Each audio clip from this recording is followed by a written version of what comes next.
Payg'ambar sallallohu alayhi va sallam mundaq deydi. Alloh taolo bir bandasini yaxshi ko'rganida Jibrayilga aytadi: "Men falonchi bandamni yaxshi ko'rdim. Senmi yaxshi ko'rgin?" Ondan Jibrayil alayhisalom uni yaxshi ko'rdi va osmon ahliga, ya'ni farishtalarga Alloh falonchi bandasini yaxshi ko'ribdi. Sizlarmi yaxshi ko'ringlar deydi. U farishtalarmi yaxshi ko'rdi. Ondan u banda uchun zaminda yaxshi ko'rishlar va muhabbatlar barpo qilindi. Biz o'tgan kunlarda hayotimizda ko'rib boqmagan, balkim bundan keyinmi ko'rolmaydigan millionlagan kishilar qatnashgan bir jinoza namoziga shohid bo'ldik. Jinoza uchun dunyoning har qaysi joylaridan kelgan kishilarning ko'pligidan butun Fatih atrofida qatnashdik.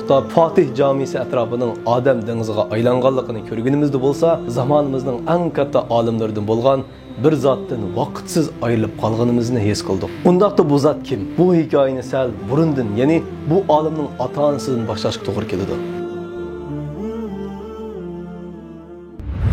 Trabzonning Of nahiyasi, Tavşallı yezisida yashaydigan Ali Efendi ibodatga nihoyat ahamiyat beradigan solih kishi edi. Mahallaning jamisida Allah rızalығы uchun imomlik qilish bilan birga o'zining etiz eriq ishlari bilan shug'ullanadi. Etizining masjidga yiroq bo'lishiga qaramay, hech oqsatmasdan masjid kelib namozini jamoat bilan o'qiydi. Hatto etiz eriq ishlari besiq bo'lgan chog'lardami jamoatning kelanmay o'zi yolg'iz o'qiydiganligini bilsimi, yana namoz vaqti kelganda ishini tashlab qo'yib, yarım saatlik yo'lni besib masjidga kelib azon aytib namoz o'qib ketadi. Ali Efendining tug'ilgan bolalari doim o'lib ketgachga 20 yil uda o'qigan har azonning keyindagi duosida "Ya Rabbim, menga xayrli bir avlod nasib qilgin" deb duo qiladi. Ali Efendining ayoli Fatima ana halol rizqqa nihoyat ahamiyat beradigan ayol bo'lib, mollarini etizga o'tlatqili ilib manganida boshqalarninkini yeb solmasin deb ağzını tınıp koyatdı. Gayda ihtiyatsızlıktan ağzı içilip gitip,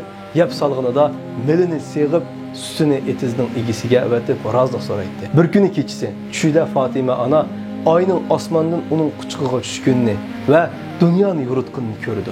Bu çüştün keyin Allah Teala ularga bir oğul farzand ata kılıdı. Mana şundak salihler ailesinden zamanımızdan müceddidi atalgan, bütün ömrünü sünnet-i seniyyeni ihya qilish yo'lida fido qilgan yutuk olim Naqshbandi tariqati shayxi Mahmud Efendi dunyoga keldi. 1929-yil Trabzonning Of nahiyasida dunyoga kelgan Mahmud Efendi Ali Efendi ve Fatima ana bir juftning hayot qolgan tunji bolasi. Mahmud Efendi yangi tug'ilganda dadasi uni shu yurtdagi mulla olimlardan bo'lgan Kal Ömer Mahmud Efendining qishig'iga elib bordi. U zot Ali Efendining o'g'lini quchqiga olib, "Isming mening ismim bo'lsin, ilming mening ilmim bo'lsin, taqvoliqing menimkidan ziyada bo'lsin" deb duo qildi. Kal Ömer Mahmud Efendining duosiga nail bo'lgan Mahmud Efendi kichik chig'dila zirahligi va cho'nglari xos ish harakatlari bilan tang tushlari orasida alayda ko'zga chiliqdi. Uning bu holatini ko'rgan atrofdagilar bolalarini uning o'qishsin deb ismini Mahmud qo'ydigan bo'lib, shu vaqtlarda uning atrofida yeshi uningdan kichik bo'lgan 40 nafar Mahmud ismli bola bo'lgan edi. Mahmud Efendi kichik vaqtida Qur'on o'qishni o'rgangan bo'lib, dadasi Ali Efendining nazorati va onasi Fatima ananing tarbiyalashi ostida Qur'on Karimni yodlab qori bo'lgan bo'lib, shuning bilan bir vaqtda Balaban yezisida o'ltirishli ustozi Abdul Vahhab Efendidan sarf ilmini va yana ustozi Mustafa va Hasan İbrahim o'g'li efendilardan Yasin surasining tafsirini o'qiydi. Ramazon oyida Qaysariga berib, shu yerdagi ustozlardan biri bo'lgan Tasbihchizoda Hoji Ahmad Efendida Farscha va arabcha darslarni o'qiydi. Qaysarida bir yil turgandan keyin yurti Of qaytib tahsilni Sulaymoniya madrasasi mudarrislaridan bo'lgan tag'isi Chalakla Hoji Tursun Efendining madrasasida o'qishni davom qildi. Hoji Tursun Efendining tunji taliblaridan bo'lgan Mahmud Efendi Osmanlı madrasalarida darslar qilinadigan nahvi, sarf, balog'at, fiqh, usul fiqh, tafsir, ulumul Qur'on, hadis, usul hadis, sirat, ilmul kalam ve mantiq qatorliq asosiy fanlarning darslik kitoblarini ibtidosidan intihosigacha bir-birlab o'qib, arabcha tahsilini Hoji Tursun Efendi'de tamamlab 16 yoshida ijozat oldi. Orqadilla Qur'on Karim qiroatini taraqqiy qildirish va 10 xil qiroatni o'rganish uchun qo'shni yezdagi Muhammad Rushdi Oshiq Qutlu Efendi'ning Qur'on kursiga berib, qiroat ilmini nazariy va amaliy tahsil qildi. Bir yandan o'qib, bir yandan o'qitishga boshlaganligi uchun taliblarga askerlikka berishdan burun ijozat berdi. Bandırmada askerlikda turayotgan vaqtida bo'lsa, hayot yo'lini o'zgartiradigan eng buyuk ustozi va shayxi Ali Haydar afandi bilan tanishdi. Ali Haydar afandi bo'lsa, Madrasatul Quzzatni bitirgan. Osmanlı xalifalaridan oxirgi 4 xalifani ko'rgan va oxirgi 3ning huzurida mudarrislik qilgan va yana ana shu zamondagi xilofatning qozisi bo'lgandir. Bu zot ilmda yuksak bir maqomga erishgan bo'lib, u agar 4 mazhabning fiqhiy kitoblari yo'qolib ketsa, Allohning izni bilan men yezib berman degan ekan. İstanbulning Fatih Çarşamba bozoriga joylashgan İsmoil Ağa jamisi 1952-yilgacha xarob va tashlangan holatda edi.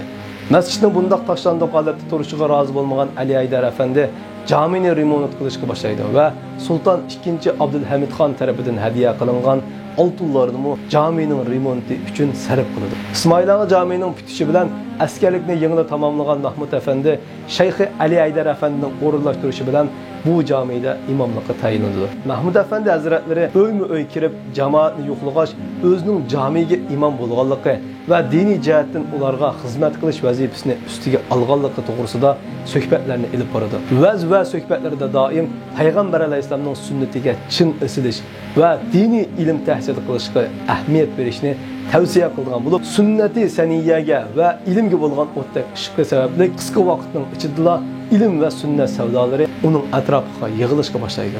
Mahmud afandi hazratlari ilmga va ibodatga qilgan da'vatini so'z bilan emas, amaliyat orqali ilib borgan edi.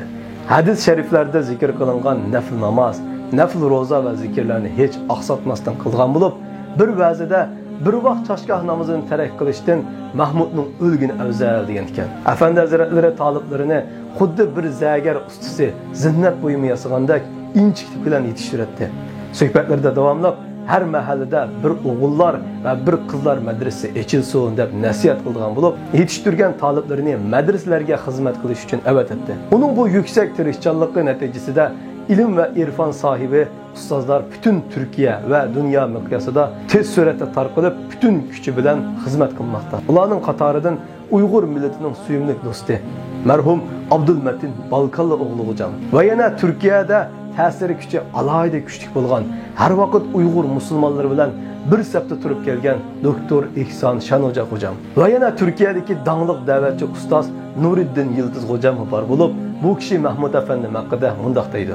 Mahmud afandi hazratlari xizmat bisimining eshishi sababidan 2004-yili Hasan afandi va Mustafa afandi boshchiligida bir hay'at qurgan va shundan keyin jamoatning ishlari bu birlik tarafidan elib berilgan. 2011-yili islom dunyosini tanlangan ahli sunnat olimlari va dunyo miqyosida ko'plagan madrasalar bo'lgan Diyoband ulamolari to'planib, islomga eng ko'p xizmat qilgan olim mukofotini umrini islom xizmatiga atagan Mahmud afandi hazratlariga taqdim qilgan. Ham shu yig'inda afandi hazratlarini asrimizning mujaddidi e'lon qilgan.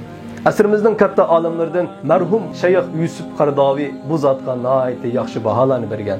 Va yana Uyg'ur madrasalarida ko'plab darslar qilinadigan Safatut Tafasir nomli tafsir kitobining muallifi marhum Muhammad Ali Sabuni rahimahullohmu Mahmud afandi hazratlarini alohida yo'qlab bu zotga bo'lgan qoyilligini ifodalagan. Mana bu butun hayotini ahli sunnat va jamoat uchun vaqf qilgan bir murshidning hayotidan qisqagina bir ko'rinish bo'lib, Mahmud afandi hazratlari 2022-yili 23-iyun kuni 93 yoshida vafot qildi. Oxirida Allohdan butun hayotini Alloh rizoligi uchun ummatga fido qilgan bu buyuk olimimizning qilgan xizmatlarining dargohi oliyda qabul bo'lishini va Jannatul Firdavsda Payg'ambar alayhisolamning qo'shillardan bo'lishini tilaymiz. Va yana bu duoga amin degan mushu mazmunni ko'rib o'ltirgan barcha qarindoshlarimizga Allohdan Mahmud afandimga ato qilinganidek manfaatli ilm, umr bo'yi dinga o'zini atay oladigan fidokorlik ruhi so'raymiz.